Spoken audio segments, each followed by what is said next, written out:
दोस्तों आपका फिर से स्वागत है जीके की एक नई शानदार वीडियो में। दोस्तों आज आपके लिए ऐसे जीके क्वेश्चन लेके आया हूं जो हाल फिलहाल की आने वाली परीक्षा में बहुत सारा इंपॉर्टेंट है। चलिए दोस्तों अब हमारा पहला सवाल आता है कि भारत को इंडिया नाम किसने दिया। तो इसका सही जवाब होगा दोस्तों ऑप्शन सी, हेरोडोट्स ने। चलिए दोस्तों अब हमारा अगला सवाल आता है कि भारत का नाम भारत क्यों रखा गया है, यानी हमारे भारत देश का नाम भारत क्यों रखा गया है। तो इसका सही जवाब होगा दोस्तों ऑप्शन डी, सम्राट भरत के द्वारा, ऑप्शन डी। चलिए दोस्तों अब हमारा अगला सवाल आता है कि रामायण काल में भारत का नाम क्या था, यानी जो रामायण का काल था ना, रामायण का जो समय था उस समय भारत देश का नाम क्या था। तो इसका सही जवाब है दोस्तों ऑप्शन डी, जम्बू द्वीप, ऑप्शन डी इसका सही जवाब होगा दोस्तों। चलिए दोस्तों अब हमारा अगला सवाल आता है भारत का राष्ट्रीय पर्व क्या है, यानी भारत का राष्ट्रीय त्योहार क्या है। तो इसका सही जवाब है दोस्तों ऑप्शन डी, उपरोक्त सभी, यानी स्वतंत्रता दिवस भी है, गणतंत्र दिवस भी है और गांधी जयंती भी है। देखो स्वतंत्रता दिवस कब मनाया जाता है दोस्तों, 15 अगस्त 1947 को, यानी हमारा देश उस समय आज़ाद हुआ था, 15 अगस्त को यह मनाया जाता है। और गणतंत्र दिवस 26 जनवरी को मनाया जाता है, ये वापस 15 अगस्त को मनाया जाता है। और नीचे गांधी जयंती है जो 2 अक्टूबर को मनाई जाती है। चलिए दोस्तों अब हमारा अगला सवाल आता है कि भारत के प्रथम राष्ट्रपति कौन थे, यानी भारत देश के प्रथम राष्ट्रपति कौन थे। तो इसका सही जवाब है दोस्तों option B, doctor Rajendra Prasad. चलिए दोस्तों अब हमारा अगला सवाल आता है कि भारत देश में कितने पूर्ण राज्य है, हमारे देश में यानी भारत देश के अंदर कितने पूर्ण राज्य है। तो इसका सही जवाब होगा दोस्तों ऑप्शन बी, 28 राज्य है। चलिए दोस्तों अब हमारा अगला सवाल आता है कि भारत का सबसे बड़ा राज्य कौन सा है, कि हमारे भारत देश का सबसे बड़ा राज्य कौन सा है। तो इसका सही जवाब होगा दोस्तों ऑप्शन डी, राजस्थान। चलिए दोस्तों अब हमारा अगला सवाल आता है कि जनसंख्या की दृष्टि से सबसे बड़ा राज्य कौन सा है, कि जनसंख्या की दृष्टि से सबसे बड़ा राज्य कौन सा है। तो इसका सही जवाब होगा दोस्तों ऑप्शन ए, उत्तर प्रदेश। चलिए दोस्तों अब हमारा अगला सवाल आता है कि भारत के अंतिम हिंदू राजा कौन थे, कि भारत देश के अंतिम हिंदू राजा कौन थे। तो इसका सही जवाब होगा दोस्तों ऑप्शन सी, राजा धीरेन्द्र चंद्र देव। चलिए दोस्तों अब हमारा वापस अगला सवाल आता है कि भारत में सबसे अधिक वर्षा वाला राज्य कौन सा है, यानी भारत में किस राज्य के अंदर सबसे अधिक वर्षा होती है। तो इसका सही जवाब है दोस्तों ऑप्शन बी, मेघालय देश के अंदर। चलिए दोस्तों अब हमारा अगला सवाल आता है कि मुगल वंश की स्थापना किसने की थी, यानी मुगल वंश की स्थापना किसने की थी। तो इसका सही जवाब है दोस्तों ऑप्शन बी, बाबर ने की थी। चलिए दोस्तों अब हमारा अगला सवाल आता है कि मुगल वंश का सबसे प्रख्यात राजा कौन था, मुगल वंश का सबसे प्रख्यात राजा कौन था। तो इसका सही जवाब है दोस्तों ऑप्शन ए, अकबर इसका प्रख्यात राजा था। चलिए दोस्तों अब हमारा अगला सवाल आता है कि भारत का अंतिम मुस्लिम शासक कौन था, कि भारत देश का अंतिम मुस्लिम शासक कौन था। तो इसका सही जवाब होगा दोस्तों ऑप्शन बी, बहादुर शाह जफर। चलिए दोस्तों अब हमारा अगला सवाल आता है कि भारत का राष्ट्रीय प्रतीक क्या है। तो इसका सही जवाब है दोस्तों ऑप्शन सी, अशोक स्तंभ इसका राष्ट्रीय प्रतीक चिन्ह है। चलिए दोस्तों अब हमारा अगला सवाल आता है कि भारत का राष्ट्रीय ध्वज क्या है। तो इसका सही जवाब होगा दोस्तों ऑप्शन बी, तिरंगा भारत देश का राष्ट्रीय ध्वज है। चलिए दोस्तों अब हमारा अगला सवाल आता है कि देश में सबसे ज़्यादा बोली जाने वाली भाषा कौन सी है, यानी हमारे देश में सबसे ज़्यादा कौन सी भाषा बोली जाती है। तो इसका सही जवाब है दोस्तों ऑप्शन ए, हिंदी भाषा हमारे देश में सबसे ज़्यादा बोली जाती है। चलिए दोस्तों अब हमारा वापस अगला सवाल आता है कि भारत में सबसे ज़्यादा बोली जाने वाली भाषा दूसरी भाषा कौन है, यानी पहली भाषा तो सबसे ज़्यादा हिंदी बोली जाती है, लेकिन दूसरी भाषा सबसे ज़्यादा कौन सी बोली जाती है हमारे देश के अंदर। तो इसका सही जवाब है दोस्तों ऑप्शन डी, बंगाली भाषा हमारे देश में दूसरे नंबर पर बोली जाती है। चलिए दोस्तों अब हमारा अगला सवाल है कि भारत के वर्तमान राष्ट्रपति कौन है, कि हमारे भारत देश के वर्तमान राष्ट्रपति कौन है। तो इसका सही जवाब होगा दोस्तों ऑप्शन ए, द्रौपदी मुर्मू भारत देश के वर्तमान राष्ट्रपति है। चलिए दोस्तों अब हमारा अगला सवाल आता है कि राम मंदिर को किसने तोड़ा था, यानी राम मंदिर को किसने तोड़ा था। तो इसका सही जवाब होगा दोस्तों ऑप्शन बी, बाबर ने राम मंदिर को तोड़ा था। चलिए दोस्तों अब हमारा अगला सवाल आता है कि अंग्रेजों के किस कानून को काला कानून कहा गया है, अंग्रेजों के किस कानून को काला कानून कहा गया है, यानी काला कानून के नाम से भी जाना जाता है। तो इसका सही जवाब है दोस्तों ऑप्शन ए, रोलेट एक्ट को। अब ये कब रोलेट एक्ट कब लागू हुआ था, तो ये हुआ था 1919 के अंदर। चलिए दोस्तों अब हमारा अगला सवाल आता है कि भगत सिंह के साथ किस किस को फांसी दी गई थी, कि भगत सिंह के साथ किस किस को फांसी दी गई थी। तो इसका सही जवाब होगा दोस्तों ऑप्शन डी, राजगुरु और सुखदेव को भगत सिंह के साथ फांसी दी गई थी। चलिए दोस्तों अब हमारा अगला सवाल आता है देश के पहले गृह मंत्री कौन थे, यानी भारत देश के पहले गृह मंत्री कौन थे। तो इसका सही जवाब है दोस्तों ऑप्शन डी, सरदार वल्लभ भाई पटेल। चलिए दोस्तों अब हमारा अगला सवाल आता है कि लोधी वंश की स्थापना किसने की थी, कि लोधी वंश की स्थापना किसने की थी। तो इसका सही जवाब है दोस्तों ऑप्शन बी, बहलोल लोधी ने लोधी वंश की स्थापना की थी। चलिए दोस्तों अब हमारा अगला सवाल आता है कि मौर्य साम्राज्य के संस्थापक कौन है। मौर्य साम्राज्य के संस्थापक कौन है? तो इसका सही जवाब होगा दोस्तों ऑप्शन ए चंद्रगुप्त मौर्य मौर्य साम्राज्य के संस्थापक है। चलिए दोस्तों अब हमारा अगला सवाल आता है कि गुप्त वंश की स्थापना किसने की थी? कि गुप्त वंश की स्थापना किसने की थी? तो इसका सही जवाब है दोस्तों ऑप्शन बी श्री गुप्त ने गुप्त वंश की स्थापना की थी। अब आप दोस्तों मुझे कमेंट में ये बताना कि गुप्त वंश की स्थापना कब की गई थी।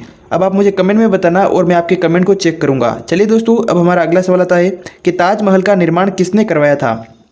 कि ताजमहल का निर्माण किसने कराया था? तो इसका सही जवाब है दोस्तों ऑप्शन सी शाहजहां ने ताजमहल का निर्माण करवाया था। अब आप ये बताना कि ताजमहल को बनाने में कितना समय लगा था। आप इसका आंसर मुझे कमेंट के अंदर बताना।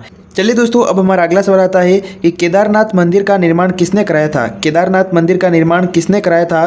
तो इसका सही जवाब होगा दोस्तों ऑप्शन बी पांडवों ने केदारनाथ मंदिर का निर्माण करवाया था। चलिए दोस्तों अब हमारा नेक्स्ट सवाल आता है कि युग कितने होते हैं? युग कितने होते हैं? तो इसका सही जवाब है दोस्तों ऑप्शन डी 4 युग होते हैं। अब यहाँ पर आपको नीचे युग दे रखे हैं सतयुग, त्रेता युग, द्वापर युग और कलयुग, ये चारों ही युग है। चलिए दोस्तों अब हमारा अगला सवाल आता है कि श्री राम ने किस युग में जन्म लिया था? यानी भगवान श्री राम ने किस युग में जन्म लिया था? तो इसका सही जवाब है दोस्तों ऑप्शन बी त्रेता युग में भगवान श्री राम ने जन्म लिया था। चलिए दोस्तों अब हमारा अगला सवाल आता है नेक्स्ट सवाल आता है कि भगवान कृष्णा ने किस युग में जन्म लिया था? यानी पहले तो भगवान श्री राम का बताया, अब यहाँ पर दे रखा है कि भगवान कृष्णा ने किस युग में जन्म लिया था? तो इसका सही जवाब है दोस्तों ऑप्शन सी द्वापर युग में भगवान श्री कृष्ण ने जन्म लिया था। चलिए दोस्तों अब हमारा अगला सवाल आता है कि भगवान विष्णु के कितने अवतार हैं? कि भगवान विष्णु के कितने अवतार है? तो इसका सही जवाब है दोस्तों ऑप्शन डी 10 अवतार है। चलिए दोस्तों अब हमारा अगला सवाल आता है कि भारत के किस शहर को पिंक सिटी कहते हैं? तो इसका सही जवाब है दोस्तों ऑप्शन डी जयपुर सिटी को पिंक सिटी के नाम से भी जाना जाता है। चलिए दोस्तों अब हमारा नेक्स्ट सवाल आता है कि भारत के किस शहर को झीलों की नगरी कहा जाता है? यानी भारत का वो कौन सा शहर है जिसे झीलों की नगरी भी कहा गया है? तो इसका सही जवाब है दोस्तों ऑप्शन सी उदयपुर जिले को झीलों की नगरी भी कहा गया है। चलिए दोस्तों अब हमारा अगला सवाल आता है कि हिंदू धर्म के अनुसार सृष्टि के रचयिता किसे माना गया है? हिंदू धर्म के अनुसार सृष्टि के रचयिता किसे माना गया है? तो इसका सही जवाब है दोस्तों ऑप्शन ए ब्रह्मा जी को सृष्टि के रचयिता माना गया है। चलिए दोस्तों अब हमारा अगला सवाल आता है कि भूकंप मापने वाले यंत्र का क्या नाम है? कि भूकंप मापने वाले यंत्र का क्या नाम है? तो इसका सही जवाब होगा दोस्तों ऑप्शन सी सिस्मोग्राफ भूकंप मापने वाले यंत्र का नाम है। चलिए दोस्तों अब हमारा अगला सवाल आता है कि पृथ्वी को सूर्य का चक्कर लगाने में कितना समय लगता है? टोटल कितना समय लगता है? तो इसका सही जवाब है दोस्तों ऑप्शन सी 365 दिन 6 घंटा और 48 मिनट का समय लगता है पृथ्वी को सूर्य के चक्कर लगाने में। चलिए दोस्तों अब हमारा अगला सवाल आता है कि भारत का सबसे बड़ा ज्वालामुखी कौन सा है? कि भारत का सबसे बड़ा ज्वालामुखी कौन सा है? तो इसका सही जवाब होगा दोस्तों ऑप्शन सी बेरेन द्वीप। चलिए दोस्तों अब हमारा अगला सवाल आता है कि किस देश में सबसे ज्यादा सक्रिय ज्वालामुखी है? तो इसका सही जवाब है दोस्तों ऑप्शन सी इंडोनेशिया में।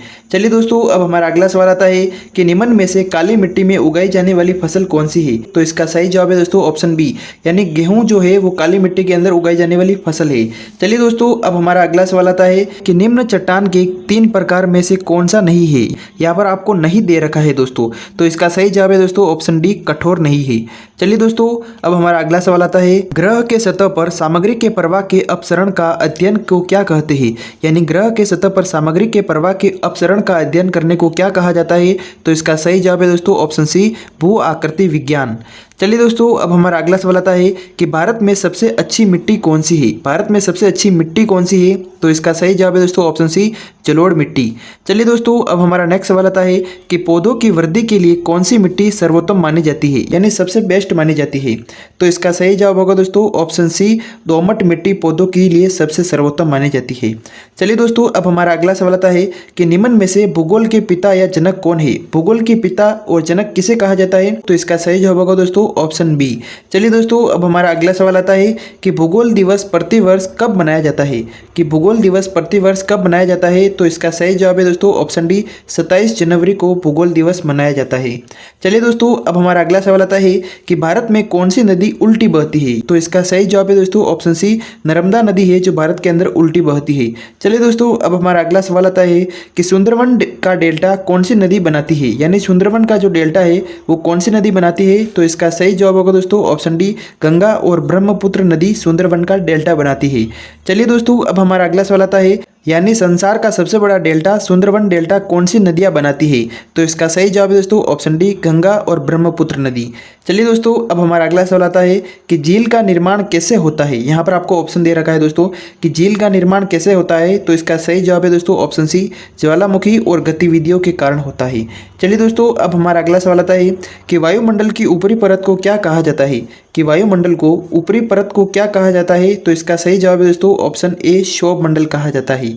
चलिए दोस्तों, अब हमारा नेक्स्ट सवाल आता है कि वायुमंडल की खोज किसने की थी। कि वायुमंडल की खोज किसने की थी। तो इसका सही जवाब है दोस्तों option B, Terence D Bott ने की थी। कि नंदा देवी जीवन मंडल किस राज्य में स्थित है। कि नंदा देवी जीवन मंडल किस राज्य में स्थित है। तो इसका सही जवाब है दोस्तों ऑप्शन डी, उत्तराखंड राज्य में नंदा देवी जीवन मंडल स्थित है। चलिए दोस्तों, अब हमारा अगला सवाल आता है कि कौन सा महासागर सबसे छोटा है। यानी वह महासागर बताओ जो सबसे छोटा है। तो इसका सही जवाब है दोस्तों ऑप्शन बी, आर्कटिक महासागर। आर्कटिक महासागर सबसे छोटा महासागर है। चलिए दोस्तों, अब हमारा अगला सवाल आता है कि पृथ्वी की उपसौर स्थिति कब होती है। तो इसका सही जवाब होगा दोस्तों ऑप्शन ए, जनवरी महीने के अंदर पृथ्वी की उपसौर स्थिति होती है। चलिए दोस्तों, अब हमारा नेक्स्ट सवाल आता है कि मालपा भूस्खलन यानी मालपा भूस्खलन उत्तराखंड के किस जिले में स्थित है। तो इसका सही जवाब होगा दोस्तों ऑप्शन सी, पिथौरागढ़ के अंदर स्थित है। कि चंदन वन किस तरह के वन उदाहरण है। यानी चंदन वन जो है वो किस तरह के वन के उदाहरण है। तो इसका सही जवाब होगा दोस्तों ऑप्शन बी, उष्णकटिबंधीय पर्णपाती वन का उदाहरण है। चलिए दोस्तों, अब हमारा अगला सवाल आता है कि भारत में चंदन के वनों के लिए प्रसिद्ध राज्य कौन सा है। कि भारत देश में चंदन के वनों के लिए प्रसिद्ध राज्य कौन सा है। तो इसका सही जवाब होगा दोस्तों ऑप्शन बी, कर्नाटक राज्य है। चलिए दोस्तों, अब हमारा नेक्स्ट सवाल आता है कि भारत में किस राज्य में अधिकतम वन क्षेत्र है। कि भारत देश में किस राज्य में अधिकतम वन क्षेत्र है। तो इसका सही जवाब है दोस्तों ऑप्शन सी, मध्य प्रदेश में सबसे अधिकतम वन क्षेत्र है। चलिए दोस्तों, अब हमारा अगला सवाल आता है कि राजस्थान और पंजाब में किस प्रकार के वन पाए जाते हैं। तो इसका सही जवाब है दोस्तों ऑप्शन बी, कांटेदार वन राजस्थान और पंजाब में पाए जाते हैं। चलिए दोस्तों, अब हमारा अगला सवाल आता है कि राष्ट्रीय उद्यान और पशु विहार किस उद्देश्य के लिए बनाए गए हैं। यानी राष्ट्रीय उद्यान और पशु विहार किस उद्देश्य के लिए बनाए गए हैं। तो इसका सही जवाब है दोस्तों ऑप्शन सी, संरक्षण के लिए बनाए गए हैं। चलिए दोस्तों, अब हमारा अगला सवाल आता है।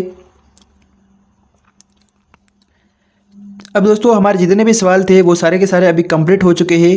दोस्तों, इस वीडियो में जितने भी सवाल थे वो सारे के सारे अब कंप्लीट हो चुके हैं। इस वीडियो को आप लाइक और चैनल को सब्सक्राइब जरूर करना ताकि ऐसी और वीडियोस आपके पास जल्दी ही पहुंचती रही।